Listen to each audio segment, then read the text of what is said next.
NFL draft analyst Daniel Jeremiah put out a tweet about the interesting trade spots in the draft. He said one that stood out to him was the Bears, who could move from number 9 to number 6, trade up, vault ahead of Tennessee to draft Notre Dame left tackle Joe Alt, likely offering a 2025 pick or pick swap. He didn't specify what round or anything.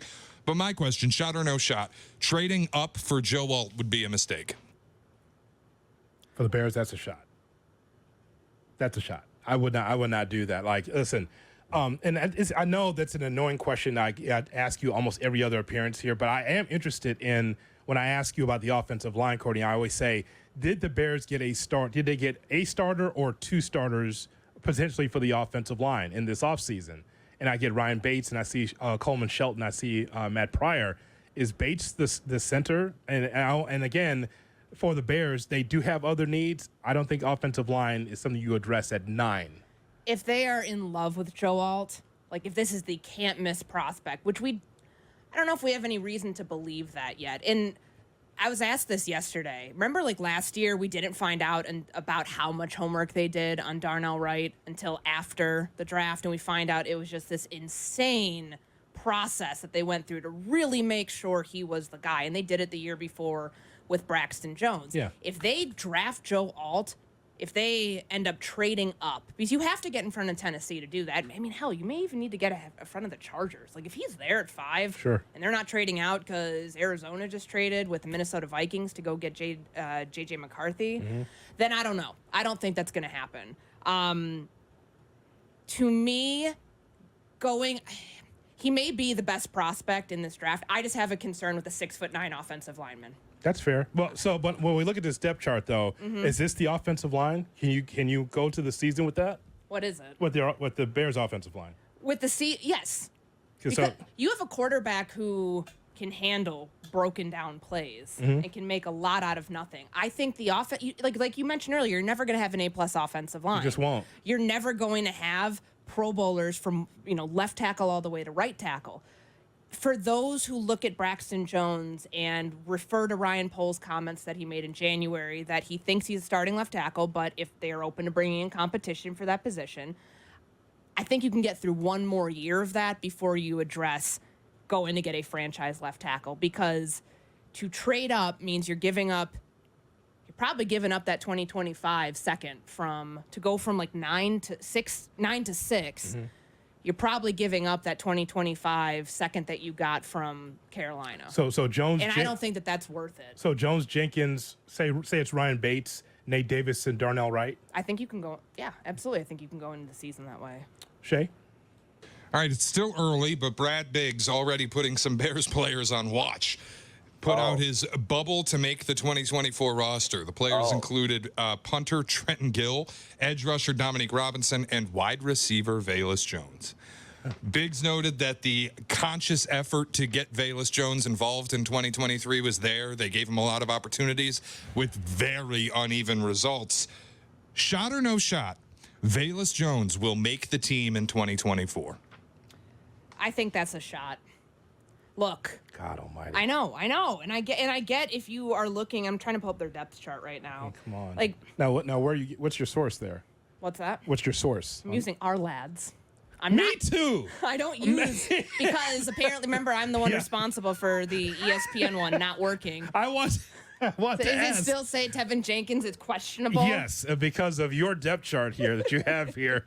We talked about this the other day, didn't we, Shay? Like, I think both tight ends were questionable.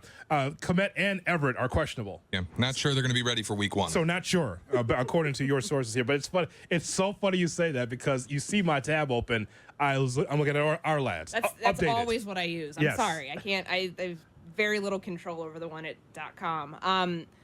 I think Velus, they have made effort after effort to get him onto the roster, to give him a chance, but like I don't think it's going to be if the receiver depth chart works out to where it is DJ Moore, Keenan Allen, Roma Dunze, and then hopefully for Tyler Scott's sake. I know that there are a lot of people who weren't thrilled about the way that last season went, and you can go back to the Detroit game, you can go back to, I believe it was the Denver game, but there were moments that were, you wanted to see the growth happen a little bit quicker. Their biggest issue was the development of their depth. They have a new receivers coach that they're really keen on, somebody who worked with DJ Moore in college, somebody who was with Keenan Allen in Los Angeles. That hopefully develops the rest of the room to where they can use Velus Jones in certain packages. It probably won't be a lot, but he's a serviceable asset for you on special teams, on kickoff and punt return. And right now he projects, to have a heavy role there. And kickoffs are back with the new rules. Yes, they are. Yes. Richard Hightower's got to be pumped about that. I didn't like the draft pick at the time because it was a reach from college football years. That was a bad year. He's 35 with 3 kids and smoking with a mortgage. That's what he was coming out of college. I was like, boy, he's got a lot of tread on his tires. And listen, maybe with a new offensive coordinator, you're right. I could be optimistic and say there could be a certain section of plays that could be there for Velus Jones, similar to Cordero Patterson. I'm just saying, sometimes you don't have to outdumb the room. If he's just not effective, if he's not what you want offensively, then you can cut him. I'd just rather have someone that you can utilize as a extra, first of all, special teams depth, but also someone that could be able to be multifaceted in special teams as well as being an extra wide receiver for you. And I see him. I just think that just wasn't it. Not at the time and not now. In the last 2 years, they had to justify giving him all these opportunities because he was the first, part of that first draft class. You did use a day 2 pick on him. The runway for him is shortened in year 3. And if he has a bad camp and he's muffing punts and you see a lot of the same things that we saw going into the season last year, then he's probably not making the roster. But the other names you mentioned there, I don't know, Trenton Gill always catches strays. I didn't think I didn't think he had an awful season last year. I think Dominique Robinson is probably the leader of those 3 names you mentioned, Shay, to not make the roster. The guy was inactive for 5 games last year. He had a great game one year. The San Francisco game? One time he really put... Yeah, it's that one time. He can hold that up and put that on his wall. That one game, outstanding.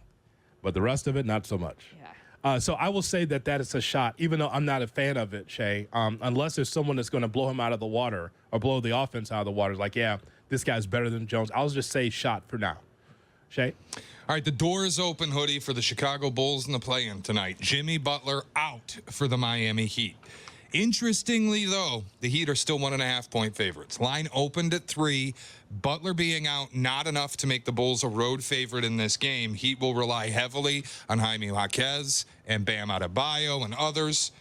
But shot or no shot, the Bulls will win tonight and make the playoffs. That's it. To me, that is a shot.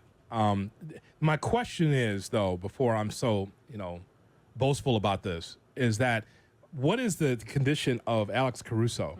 Limited or out? The last it's still have heard optimism that he'll be able to play. The swelling was down. The big oaf. Andre Drummond stepping on his foot. Hey, man, he's in a black uniform like you're in a black uniform. Move out of the way. It's a game time decision.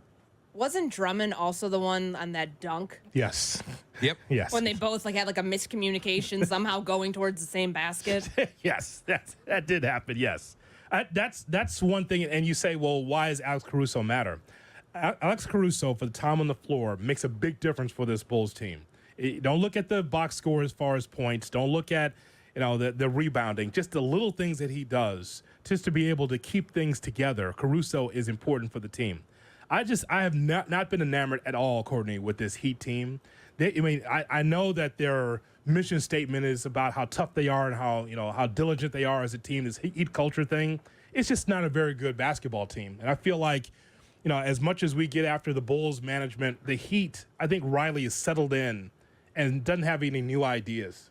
When it comes to top-notch free agents, who wouldn't want to play with a place with no state tax in Miami? And somehow he doesn't seem to get the big fish. He just likes to get reclamation projects and shine them up and put them out there. This ain't the Patriots of Belichick. In this league, you need stars or difference makers. I don't think that they don't know how to do that right now. So I would say that's a shot the Bulls can get it done. I know that I was waffling on this coming in.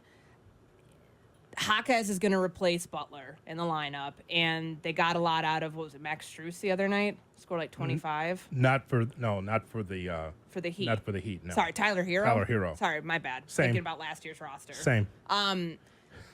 They're at home. It should favor them. but Jimmy Butler not being there is probably the dagger for me. I don't know. I'm not, as you can tell kind of in my waffling on this answer, I want to care about this game. It's tight. I'm trying to get up for this. Yeah. But I know what awaits them on Sunday. Mm-hmm. And, yeah, the Bulls will win tonight on the road. They're healthier by and large. They're not missing their best player right now. And Kobe White just came off a career high. I'm cool with that. Gentleman's sweep in the first round. So, yeah, give me the Bulls tonight. They will pull off the 1.5-point upset. It's not really, I mean, the line's basically even. Yeah. Shay? All right, one of the sport's great dynasties might be at its end after the Warriors lost earlier this week. There's some rumors flying around. Klay Thompson, could his time in Golden State be done? Draymond Green, everybody's always asking if his time in Golden State is done. Steve Kerr said he sees no value in breaking up their core, even though that core is starting to age out. But shot or no shot, the Warriors dynasty is finally dead. That's a shot. I align. Yeah, that's a shot. And here's why. So when you look at this team, I knew when the Warriors picked up Chris Paul, I go, oh, that's the end. Because Chris Paul has just always been the bridesmaid, but never the bride. He's a Hall of Famer, there's no question, but often injured.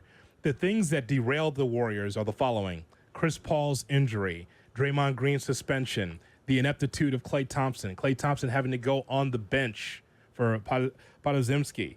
I mean, so what I'm looking at is a team that's at the end, Shay. And it happens to everybody, right? You age out of it. As much as we respect Steph Curry, Klay Thompson, and they may give him another deal. They very well could. But at the same time, they got to figure out what they want to do with a guy like Andrew Wiggins.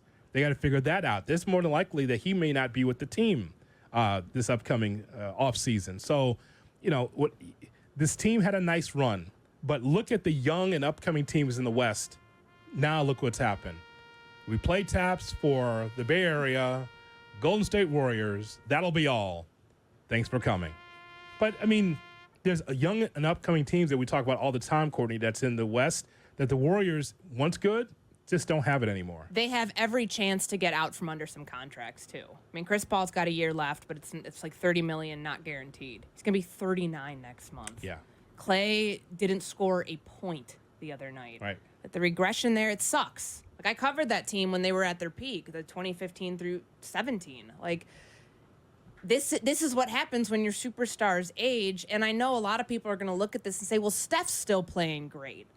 There's the whole rest of the team and expensive contracts, regrettable contracts, which is probably what they're thinking about the Draymond Green extension that he got a couple years ago. I get where Steve Kerr is coming from on that, Shay, because he doesn't want to coach a rebuild. Because they've been at the pinnacle and they went through a quasi tear down year, the 2020 year when Steph got the hand injury and they didn't make the playoffs. This is the first time they haven't made the playoffs since then. They were able to come back and they won a title.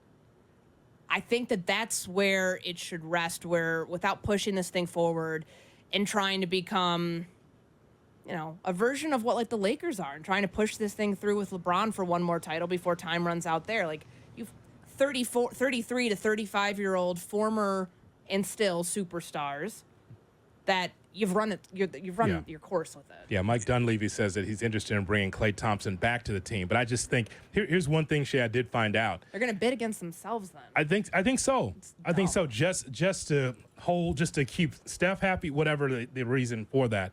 But what I found out, Shay, last couple of days is Golden State, for the first time in a while, I don't think they're going to go into the tax. They're going to try not to. So do you know what that means? I mean, it's kind of like the old team into a rebuild. Mm-hmm. You know what the dagger really was for me? And I know they came back and won a title after this, so it's hard to say it ended it. But I think longevity-wise, this is why.